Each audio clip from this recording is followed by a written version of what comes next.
Mom's sick, so I came instead. When 10-year-old Emily marched into a billionaire's office to take her mother's interview, security rushed to remove her. The billionaire prepared to throw her out.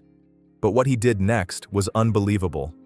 The giant glass doors of the skyscraper did not look like they opened for people like Emily. Inside that building was the only chance to save her family from eviction.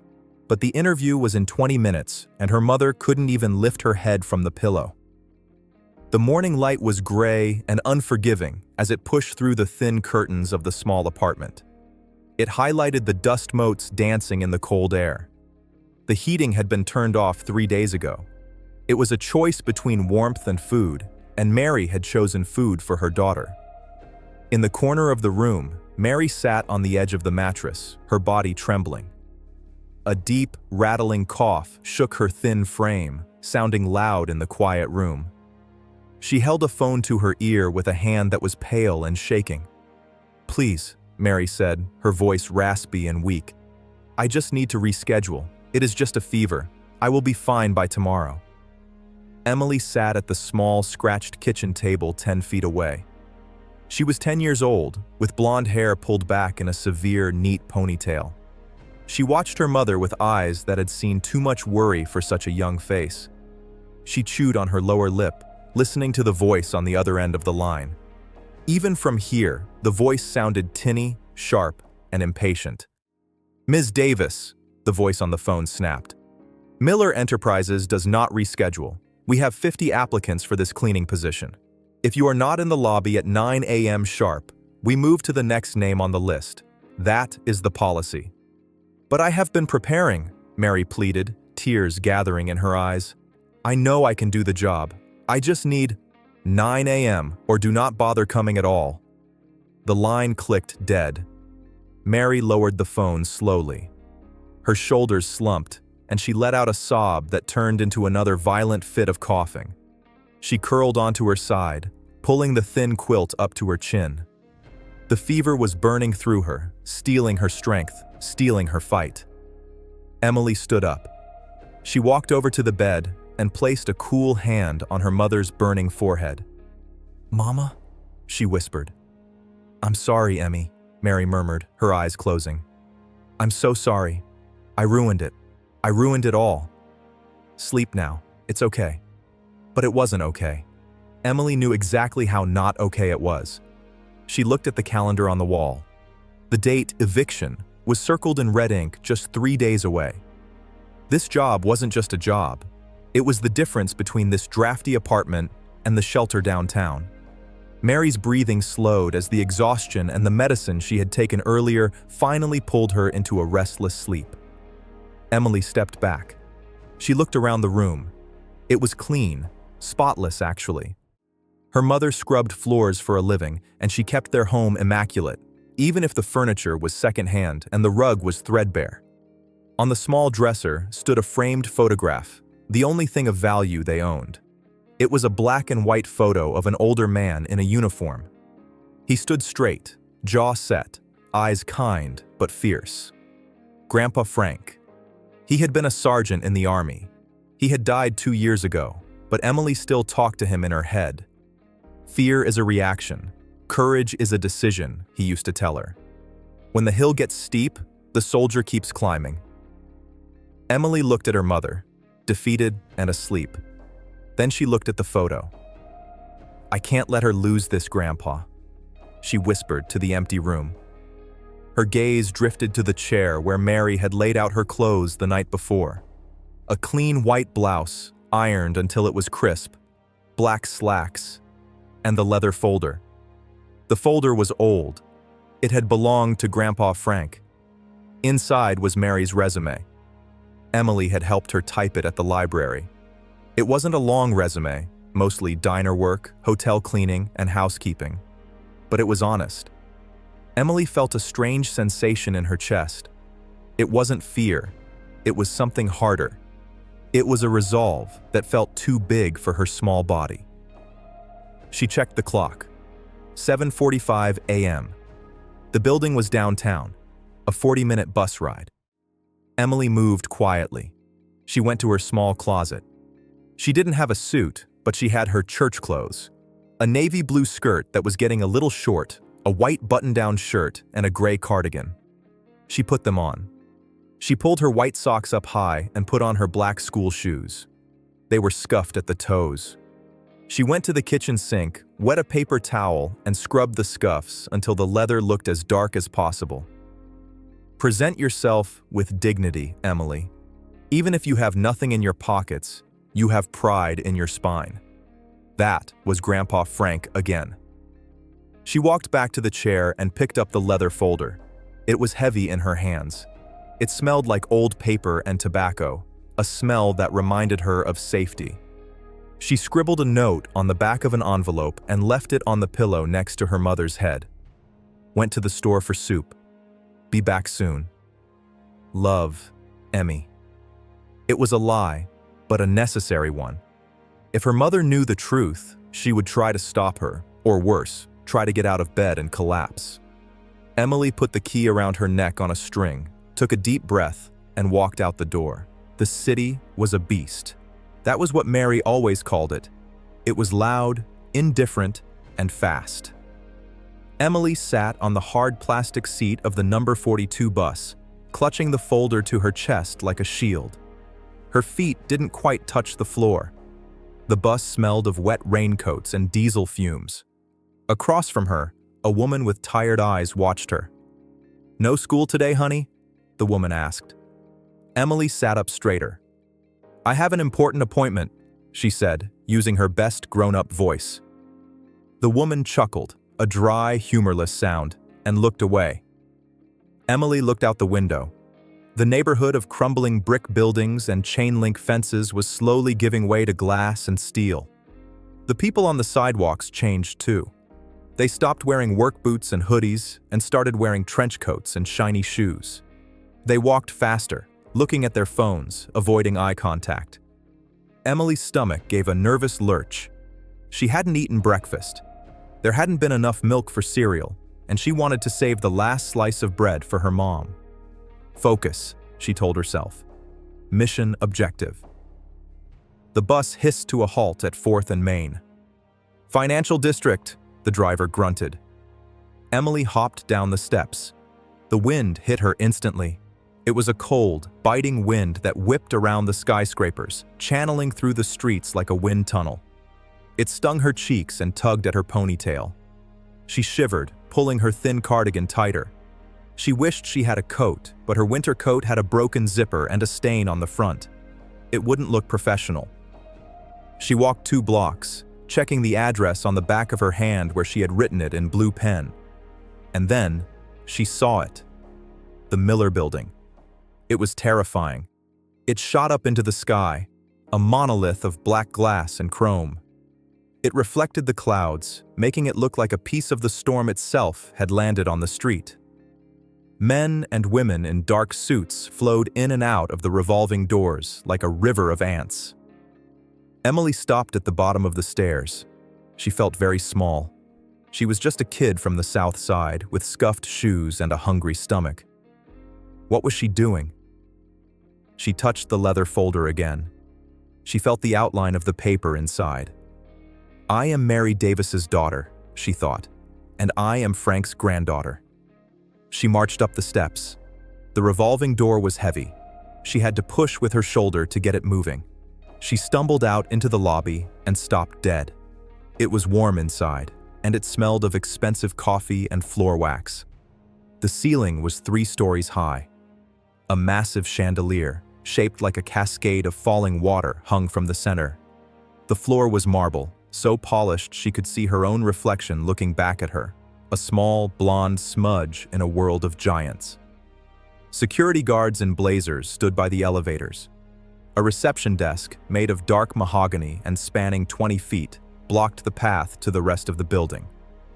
Emily took a deep breath. She walked across the marble floor. Her rubber soles squeaked slightly, a tiny sound in the cavernous room. Behind the desk sat a woman who looked like she was made of iron. She had silver hair cut in a sharp bob, rimless glasses, and a headset. She was typing furiously. A nameplate on the desk read, "Mrs. Higgins, head of reception." Emily stopped in front of the desk. The desk was so high that her nose barely cleared the edge. She waited. Mrs. Higgins didn't look up. She kept typing. Emily cleared her throat. It was a small sound. Mrs. Higgins continued typing. Emily stood on her tiptoes. "Excuse me, ma'am." Mrs. Higgins paused. She peered over the top of her glasses, looking down. It took her a moment to locate the source of the voice. When she saw Emily, her eyebrows knit together in confusion. "Are you lost, child?" Mrs. Higgins asked. Her voice wasn't mean, but it was clipped, efficient. "The tour groups usually meet at the side entrance." "I am not with a tour group," Emily said. Her voice trembled slightly, but she steadied it. "I am here for an interview." Mrs. Higgins blinked. She stopped typing completely. "I beg your pardon?" "My name is Emily Davis.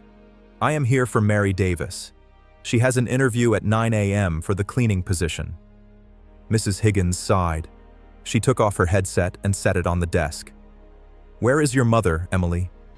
She is indisposed," Emily said, using a word she had read in a book. "She is very sick, but she needs this job. She is the hardest worker you will ever meet. So since she could not come, I came to bring her resume and answer your questions." Mrs. Higgins looked at the girl.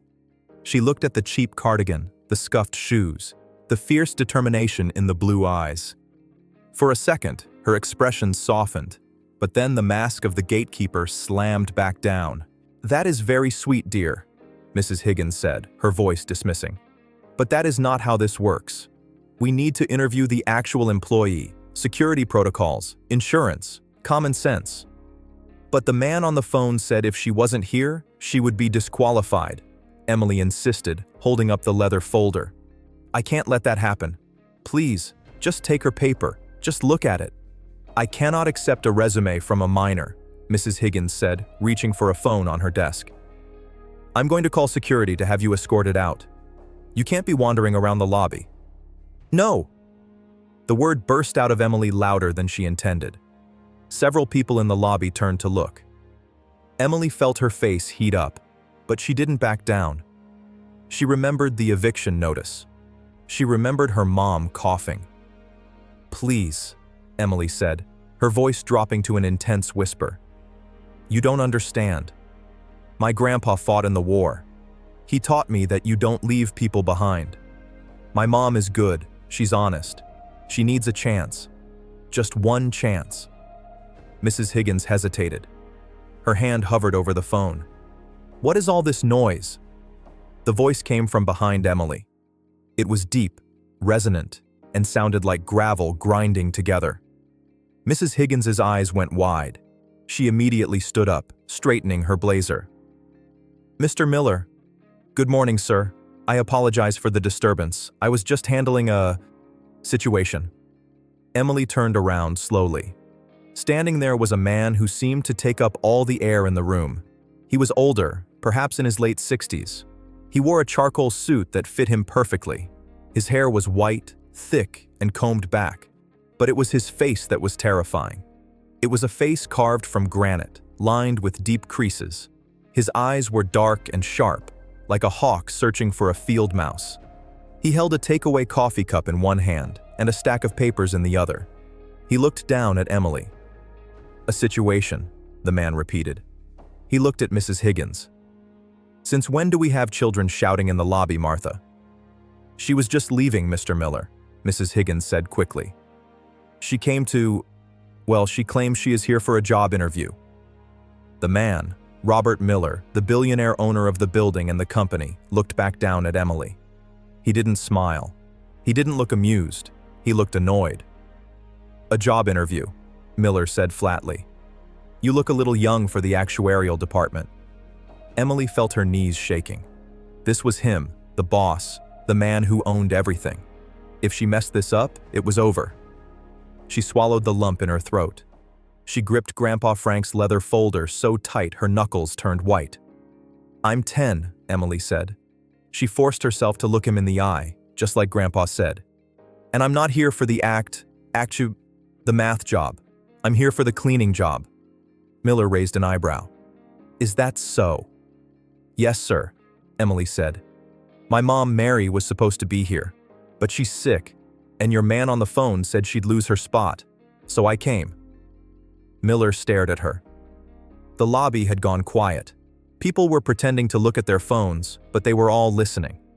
"You came to interview for your mother?" Miller asked. "Yes." "Do you know who I am?" "You're the boss," Emily said. "I am." Miller took a sip of his coffee, his eyes never leaving hers. "And do you know that my time is worth approximately $5,000 a minute?" Emily's eyes widened. "That's a lot."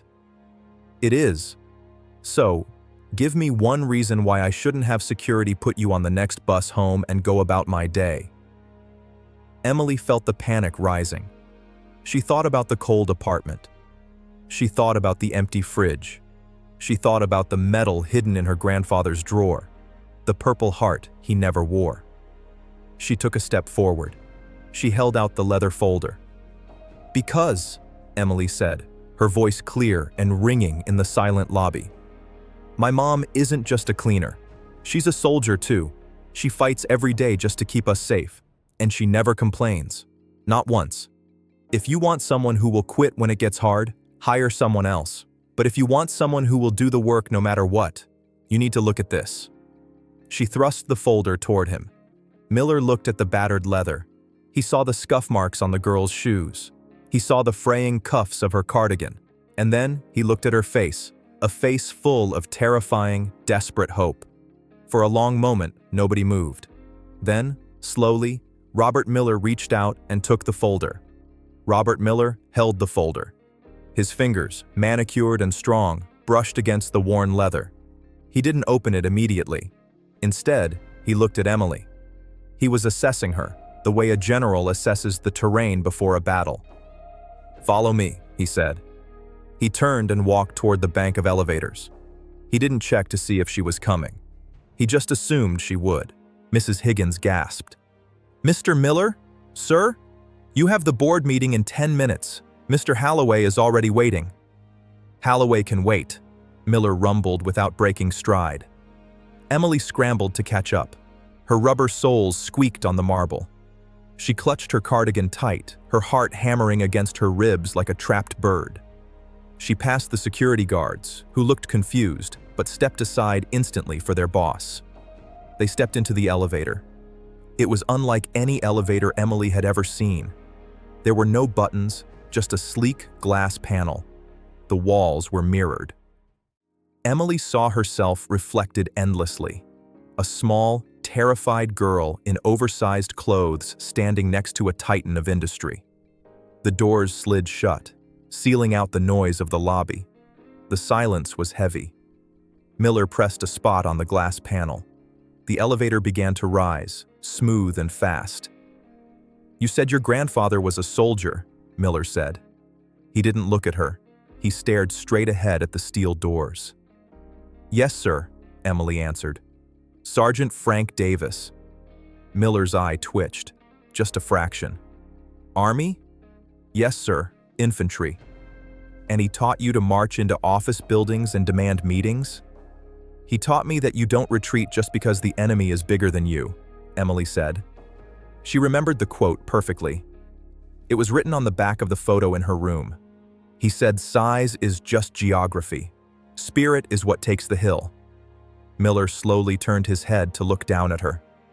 The elevator dinged softly as it passed the 40th floor. "Spirit takes the hill," Miller repeated quietly. His voice sounded different, less like gravel, more like distant thunder. "I haven't heard that phrase in a very long time." The doors opened onto the top floor. If the lobby was impressive, the executive floor was another world entirely. The carpet was thick and silent. The walls were lined with modern art that looked like splashes of angry paint. A view of the entire city sprawled out through floor-to-ceiling windows. A man in a blue suit was pacing in front of a receptionist's desk. He looked younger than Miller, maybe 40, with slicked-back hair and a watch that cost more than Emily's apartment building. This was Mr. Halloway. "Robert," Halloway said, spinning around. "Finally! The investors are..." "Who is this?" Holloway looked at Emily with a mixture of amusement and distaste. He wrinkled his nose slightly, as if he smelled something unpleasant. "This is Emily," Miller said, walking past him. "She is currently the most interesting part of my morning." "She's a child," Holloway scoffed, following them. "Robert, we have to discuss the merger. We can't have stray children wandering the executive suite. It looks unprofessional. Should I call security?" Miller stopped. He turned slowly to Holloway. "James," Miller said softly, "do you know why I built this company?" Holloway blinked. "To make money, Robert. To dominate the market." "No," Miller said. "I built it so I could do whatever I damn well please. And right now, I please to conduct an interview." He pointed a finger at the heavy oak door of his office. "Wait here." Holloway's mouth snapped shut. He glared at Emily. Emily didn't glare back. She just stood straighter, mimicking Miller's posture. Miller opened the door and ushered Emily inside. The office was vast. A desk the size of a dining table sat in front of the window. There were 2 leather chairs facing it. Miller walked behind the desk and sat down. He gestured to a chair. "Sit." Emily climbed into the chair. It was soft and swallowed her up. Her feet dangled inches above the floor. She placed her hands on her knees to stop them from shaking. Miller finally placed the leather folder on the desk. He opened it. The first thing he saw was the resume. It was neat, typed on plain paper. Mary Davis. Experience. Motel 6, 2018 to 2020. The Downtown Diner, 2020 to 2022. He scanned it. It was a humble list. There were gaps. The gaps usually meant trouble, addiction, prison, or laziness. "Why the gaps?" Miller asked, tapping the paper. 2016 to 2018, no work listed. "That was when Grandpa got sick," Emily said instantly. "Cancer. Mama quit her job at the grocery store to take care of him. She learned how to change his IVs. She learned how to lift him when he couldn't walk. She did it all by herself because nurses cost too much." Miller stopped reading. He looked at the girl. "She quit a paying job to nurse a dying man?" "He wasn't just a man," Emily said fiercely. "He was her dad. You don't leave family behind." Miller leaned back in his chair. The leather creaked. He looked out the window at the gray sky. "And now she is sick," Miller said. "It's pneumonia," Emily said. "I think. She coughs until she can't breathe. She feels like fire, but she tried to get up this morning. She tried to put on her shoes. I had to hide them."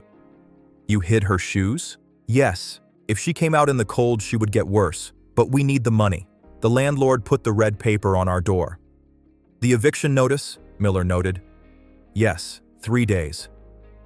Emily's voice wavered, but she swallowed hard and pushed the tears back. "So I need you to give her the job. I can help her. I can scrub the floors until she gets better. I know how to clean. I do our whole apartment. I know you have to use the blue cleaner for glass and the yellow one for wood." Miller watched her. He had sat across from senators, CEOs, and warlords. He had seen men lie without blinking. He had seen greed in 1,000 different shades. But this was raw. It was unpolished, desperate integrity. He looked back down at the folder. He flipped the resume over. Underneath, loose in the pocket, was a photograph. Emily must have forgotten to take it out when she grabbed the folder. Miller froze.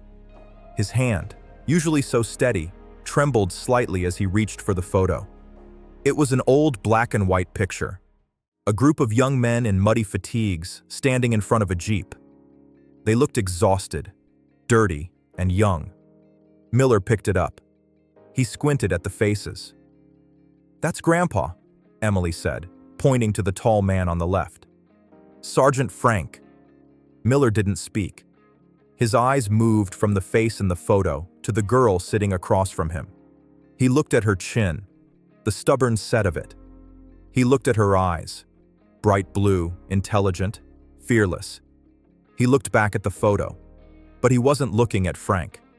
He was looking at the skinny, terrified boy standing next to Frank. The boy with the helmet that was too big for his head. The boy holding a radio handset. Miller touched the face of the boy in the photo. "Private Miller," he whispered. Emily tilted her head. "What?" Miller cleared his throat. It was a rough, harsh sound. He placed the photo down gently, treating it like it was made of glass. "Your grandfather," Miller said, his voice thicker now. "He served in the 101st? The Screaming Eagles?" "Yes, sir. He said they were the best." "They were," Miller said. He stared at the desk. The memories were rushing back, unbidden. The smell of wet jungle, the noise of the mortars, the fear that tasted like copper in his mouth. He remembered a night in 1968, a ridgeline in the Ashau Valley. They were pinned down. He was 19 years old, a radio operator, and he had frozen. He couldn't move. The tracers were chewing up the ground around him. And then a hand had grabbed his vest. A strong hand. "Get up, Miller. Move your ass, son. We're not dying here today." Frank Davis. Frank had dragged him 50 yards through the mud to safety. Frank had taken a piece of shrapnel in the leg that night, the wound that gave him his limp. He had never mentioned it. He just wrapped it up and kept shooting. Miller looked at Emily. This girl was the granddaughter of the man who had saved his life. And now, the man who owned the sky was about to let the savior's daughter be thrown onto the street over a cleaning job. A bitter taste filled Miller's mouth. Shame. He had built an empire. He had billions in the bank. And Frank Davis had died poor, leaving a daughter and a granddaughter to starve in a drafty apartment. "Sir?" Emily asked. Did I do something wrong?" Miller blinked, snapping back to the present. He looked at the girl. She was twisting her hands in her lap, looking terrified that she had offended him. "No, Emily," Miller said. "You did everything right." He stood up. He walked to the window and looked down at the city. He felt old. He felt tired. But for the first time in years, he felt something else. A debt. A debt that was long overdue. He turned back to her. "You said your mother is at home?" "Yes, sir." "And she is alone?" "Yes. I left her a note." Miller pressed a button on his desk phone. "Holloway," he barked. The door opened instantly. Holloway stepped in, looking smug. "Ready to send her home, Robert? I have security on standby." "Cancel the board meeting," Miller said. Holloway's jaw dropped. "Excuse me?" "Robert, the Japanese investors are flying out tonight. We can't—" "I said cancel it," Miller roared. The power in his voice shook the room. "Reschedule it for next week. If they don't like it, tell them to find another partner." He grabbed his coat from the rack. He walked around the desk and extended a hand to Emily. "Come on, soldier," he said. Emily looked at the hand. It was large and calloused. She slid off the chair and took it. Her hand disappeared inside his. "Where are we going?" she asked. "We are going to conduct the second part of this interview," Miller said. "In person."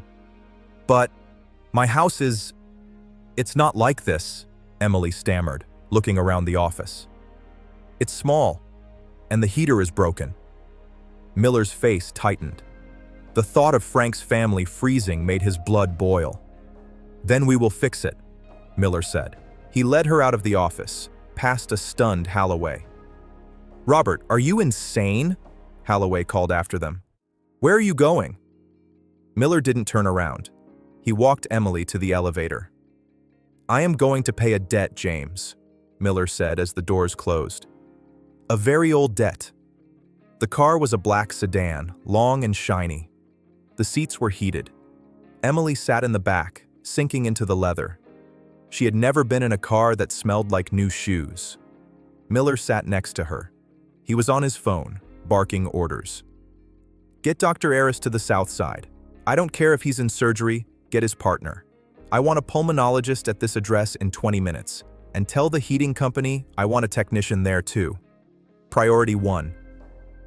He hung up and looked at Emily. She was staring at him with wide eyes. Is Dr. Eris a job interviewer too? She asked. A ghost of a smile touched Miller's lips. Something like that. The car moved smoothly through the city streets, gliding over potholes that would have rattled the bus apart. They left the shiny towers behind. The streets became narrower, the buildings gray and crumbling. Miller looked out the window. He saw the poverty. He saw the boarded-up windows. He wondered how many times Frank had walked these streets, limping on that bad leg, too proud to ask for help. Why didn't you call me, Frank? Miller thought. I would have given you the world. But he knew why. Frank was proud. Frank didn't take handouts. The car pulled up in front of Emily's building. It was a brick tenement, 4 stories high. The front door had peeling paint. A group of teenagers on the stoop stopped talking and stared at the luxury car. The driver, a large man named Samson, opened the door. Wait here, Samson, Miller said. Keep the engine running. Miller stepped out onto the cracked sidewalk. He adjusted his expensive suit. He looked completely out of place, like a diamond in a coal bin. Emily climbed out. It's on the 3rd floor. The elevator is broken. Lead the way, Miller said. They walked past the teenagers. One of them, a boy in a hoodie, stepped forward. Nice ride, old man, the boy sneered. You lost? Miller stopped. He turned his head slowly. He gave the boy the same look he had given the board of directors when they tried to vote him out in '95. A look of absolute, terrifying coldness. I am exactly where I intend to be, Miller said.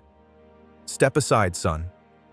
The boy hesitated, saw the look in Miller's eyes, the eyes of a man who had seen things the boy couldn't imagine, and stepped back. Emily led him up the stairs. The stairwell smelled of old cooking oil and damp concrete. They climbed to the 3rd floor. Emily reached for the key around her neck. Her hands were shaking. She was suddenly afraid. What if her mom was mad? What if the apartment was too messy? What if Miller fired them before they even started? She unlocked the door and pushed it open.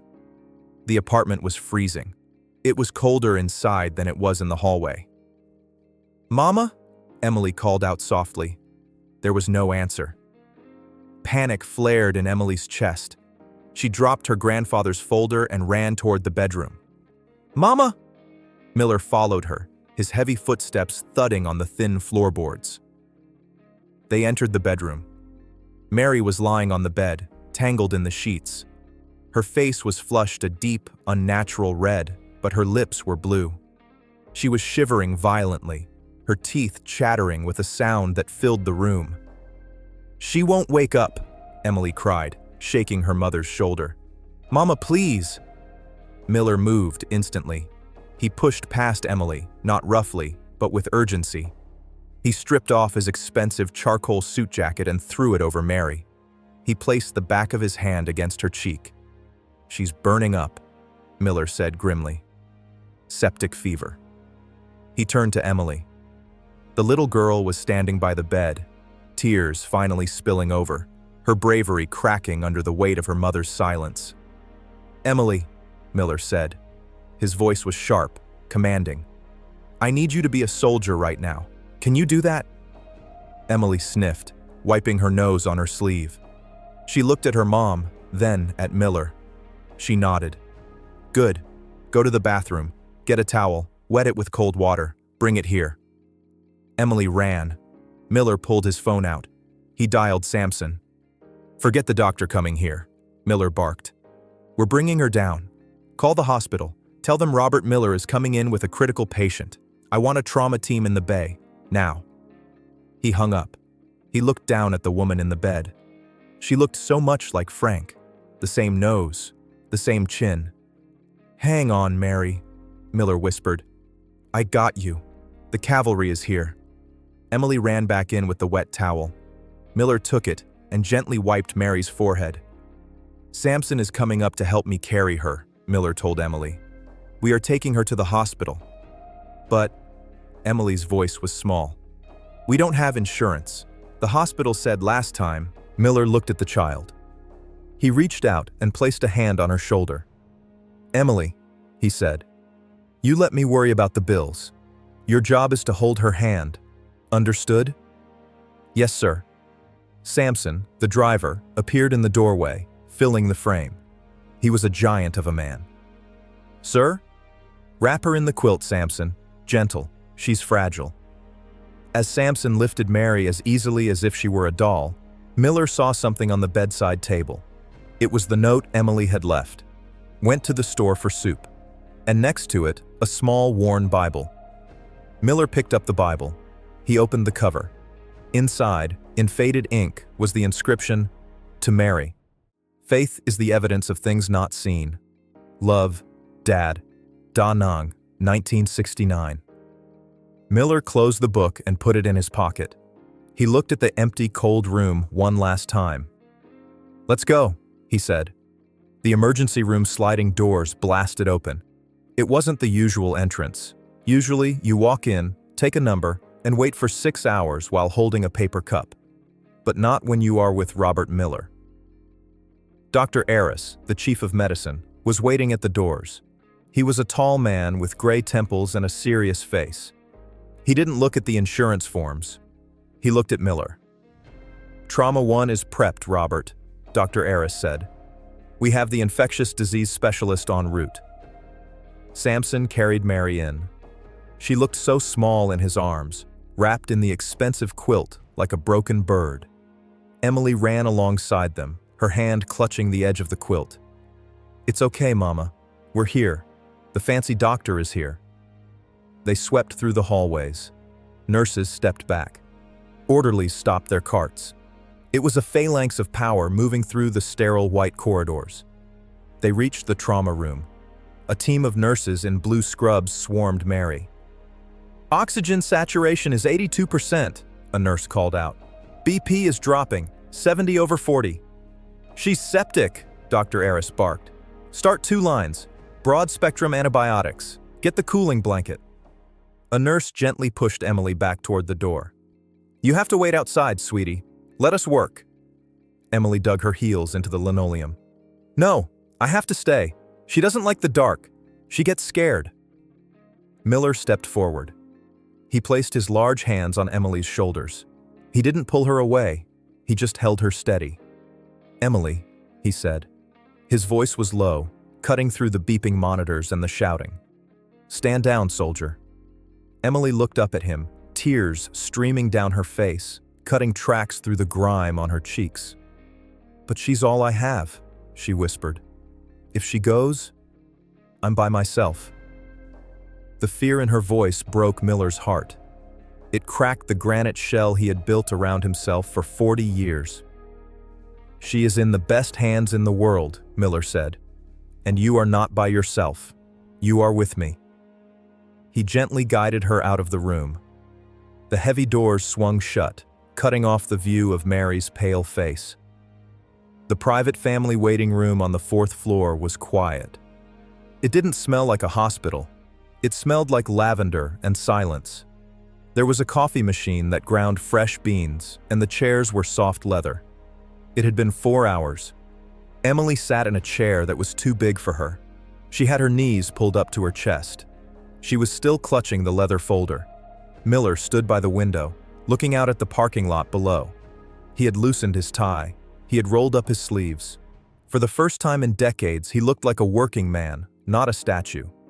He watched the girl's reflection in the glass. She hadn't moved.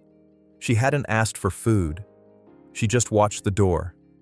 She has Frank's discipline, Miller thought, and his stubbornness. He walked over to the coffee machine and poured a cup of hot chocolate. He walked over to Emily and held it out. "Drink," he said. Emily looked at the cup. "I can't pay for that." Miller let out a short, dry chuckle. It was a rusty sound. "It's on the house. Drink it. It will keep you warm." She took the cup with both hands. The steam warmed her face. She took a small sip. "Mr. Miller?" she asked softly. "Call me Robert." "Mr. Robert, why did you help us?" Miller sat down in the chair opposite her. He leaned forward, resting his elbows on his knees. He looked tired. "Because I owed a debt," he said. "A very big debt, and I am a man who pays his bills." "To my grandpa?" "Yes, to Frank." Miller looked at his hands. "We were young, younger than I realized at the time. We were in a bad place, Emily, a very bad place, and I was scared." "Grandpa said fear is a reaction," Emily recited automatically. "Yes," Miller smiled sadly. "He told me that too, that night. He told me that right before he ran into the fire to pull me out. He didn't have to. I was just a kid from the city. He was a farm boy from Kansas. We had nothing in common. But he came back for me." He looked at Emily intensely. "He never told you?" "No," Emily shook her head. "He never talked about the war, only about the funny parts, like the time he stole a chicken." Miller laughed. A genuine laugh this time. "That chicken. I remember that chicken. It was the toughest bird I ever ate." The laughter faded into a comfortable silence. "He died poor," Miller said, the bitterness creeping back into his voice. "I checked the records while we were waiting. No pension, no benefits. Why?" "The papers got lost," Emily said simply. "There was a fire at the record center in St. Louis. That's what they said. He wrote letters. Mama wrote letters. But they said they couldn't prove he was there without the papers." Miller's jaw tightened. "They couldn't prove it?" "No. So he worked at the hardware store until his leg got too bad. Then he sat in the chair and told me stories." Miller stood up and walked to the window again. His anger was a cold, hard thing in his chest. A hero of the United States Army denied his due because of paperwork, while Miller sat in a glass tower making millions. The door opened. It wasn't the doctor, it was James Halloway. Halloway looked flustered. He was holding a tablet. "Robert," Halloway hissed, closing the door behind him. "This is getting ridiculous. The Japanese investors are threatening to pull out. You've been gone all day. And for what? A janitor?" Miller turned slowly. The air in the room seemed to drop 10 degrees. "A janitor," Miller repeated. "Yes, a cleaning lady." Halloway waved his hand at Emily. "And her kid. Look, write them a check.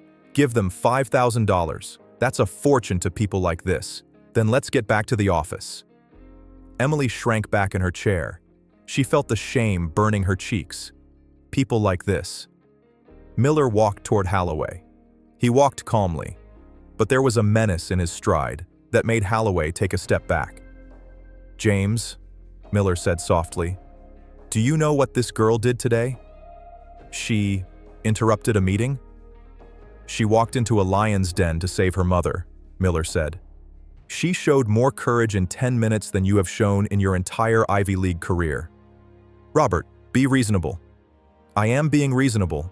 I am realizing that I have surrounded myself with people who know the price of everything and the value of nothing." Miller snatched the tablet from Halloway's hand. He looked at the merger numbers on the screen. He tapped a few buttons and deleted the file. "Robert!" Halloway screamed. "That was the only copy!" "Then you better start typing," Miller said. "But not here. You're fired, James." You can't fire me. I own 51% of the stock. I can fire God if he works for me. Get out. Send your badge to security." Halloway gaped. He looked at Miller, then at Emily. He turned red, then pale. He spun on his heel and stormed out. Miller took a deep breath. He adjusted his cuffs. He looked at Emily. "Sorry about that," he said. "Just taking out the trash." It was evening when Dr. Aris finally came in. He looked exhausted, but he was smiling. "She turned the corner," he said. Emily dropped her cup. It bounced on the carpet. "Is she okay?" "She is sleeping.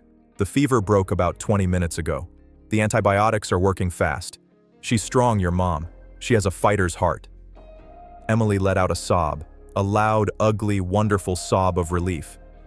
"Can I see her?" "Briefly. She needs rest. Miller stood up. Go ahead, Emily. I'll wait here. Emily ran to the door, then stopped. She looked back at the billionaire. Come with me, she said. Please, she needs to know. Miller hesitated. He felt unworthy to walk into that room. But he couldn't say no to those eyes. They walked into the room. It was dim. The machines were beeping rhythmically, a steady, reassuring pulse. Mary was propped up on pillows. She looked pale, but the terrible flush was gone. Her eyes were open, groggy, and confused. Emmy? She rasped. Mama! Emily scrambled onto the bed, careful of the tubes. She buried her face in her mother's neck. Mary stroked her daughter's hair. Her eyes traveled up to the man standing at the foot of the bed. A man in a suit that cost more than she would make in 10 years. Who? Mary whispered. Mrs. Davis, Miller said. He took a step forward. He didn't bow, but he lowered his head in respect. I am Robert Miller. Mary's eyes widened. The interview. I missed it. I'm so sorry. Please, I can work. I just need a few days. Shh, Miller said, gentle. Stop. There is no interview. Mary's face fell. She closed her eyes. I understand. I understand. No, Miller said. You don't understand. He reached into his pocket and pulled out the old photo, the one of the squad in Vietnam. He held it up. You know this picture? Mary squinted. That's my dad's squad, the Screaming Eagles. Do you know who the skinny kid next to him is? Mary looked. She looked at the man in the suit. She looked back at the photo. That's you? That's me, Miller said. His voice cracked. Your father carried me 2 miles on a shattered leg. He saved my life, Mary. And I never said thank you. Tears welled up in Mary's eyes. He talked about a Bobby. He said Bobby was the only one who could play poker worth a damn. Miller laughed, and tears ran down his granite cheeks. I was Bobby. I am Bobby. He reached out and took Mary's hand. It was rough, calloused from years of scrubbing floors. I am sorry I wasn't there, Miller said. I am sorry you had to struggle. But that ends today, right now. 3 days later, Mary was discharged. She sat in a wheelchair, though she said she could walk. Emily pushed her. Miller walked beside them. They didn't go to the bus stop. Samson was waiting with the car. Where are we going? Mary asked. Our apartment. The landlord probably changed the locks by now. We aren't going to the apartment, Miller said. But my things. Moved, Miller said. Samson took care of it yesterday. Everything is packed. Packed? To where? Miller signaled Samson to drive. They drove out of the city toward the green suburbs. They pulled into a long driveway lined with oak trees. At the end stood a house. It wasn't a mansion, but it was beautiful. White brick, blue shutters, a big porch. Robert, Mary said, panic rising. I can't accept this. I can't. It's too much. Charity is one thing, but… It's not charity, Miller interrupted. He turned in the front seat to face them. He pulled a thick envelope from his jacket pocket. This, Miller said, is back pay. What? I calculated your father's hazard pay, with interest, compounding from 1969 to present, plus the benefits he was denied, plus a consultant fee for saving the CEO of Miller Enterprises. He handed her the envelope. It was heavy. And, Miller continued, I have a job offer, if you want it. Mary wiped her eyes. The cleaning job? Miller shook his head. No, I canceled that position. I realized I don't need a cleaner. I have plenty of those. He looked at Emily, then back at Mary. I am opening a new division of the company, the Frank Davis Veteran Assistance Program. Its sole purpose is to find people like your father, veterans who fell through the cracks, and fix it, cut through the red tape, pay their bills, get them home. Mary stared at him. I need a director, Miller said. Someone who knows the struggle. Someone who knows how to stretch a dollar and how to fight for family. Someone who won't take no for an answer from the government. He smiled at Emily. And I need a junior consultant, Miller added. Someone to keep the director in line. Mary looked at the house. She looked at the check. She looked at her daughter, who was grinning so wide her face hurt. I don't know anything about running a foundation, Mary said. You kept a family alive on minimum wage in a city that wanted to crush you, Miller said. Running a foundation is easy compared to that. You have the job, Mary, if you want it. Mary took a deep breath. She looked at the photo of her father that Miller had framed and placed on the dashboard. Fear is a reaction. Courage is a decision. When do I start? Mary asked. Monday, Miller smiled. Now let's go see your new kitchen. I believe Emily said something about you making the best apple pie in the state. I intend to verify that claim. The boardroom was full. Men in suits sat around the table. But at the head of the table sat Mary Davis, wearing a sharp navy blazer. Next to her sat Emily, wearing a school uniform, doing her homework quietly. The numbers for the veteran housing project are in, Mary said, her voice strong and clear. We housed 400 families this month. Applause broke out around the table. At the back of the room, Robert Miller stood watching. He wasn't running the meeting. He didn't need to. He looked at the scene. He saw the life that had come from a simple act of courage. He thought about the day Emily walked into the lobby. A 10-year-old girl with scuffed shoes and a terrified heart, armed with nothing but love for her mother. She hadn't just saved her mother. She had saved him. She had pulled him out of his glass tower and back into the world of the living. Miller walked over to Emily. He placed a hand on her shoulder. She looked up and smiled. Good work today, soldier, he whispered. Thanks, Grandpa Bobby, she whispered back. They say you can't choose your family. But sometimes, life gives you a chance to choose again. Robert Miller had billions, but he was a pauper until a little girl walked through his door. It didn't take a resume to change the world. It just took a daughter who wouldn't give up. It is never too late to pay a debt. It is never too late to do the right thing. And sometimes, the smallest soldiers fight the biggest battles. And so, the story of the little girl with scuffed shoes and a fighter's heart comes to a close. Emily proved that courage isn't about size. It's about the decision to keep climbing when the hill gets steep. I hope this story gave you a moment to pause and reflect on the quiet heroes in your own life. I'd love to hear from you. Where were you while listening to Emily's journey? Maybe you were relaxing with a warm drink or just winding down after a long day. Let me know in the comments. I read every single one. If this story touched you, please hit like and subscribe so we can share more moments like this together. Your feedback helps us grow. Thanks for watching.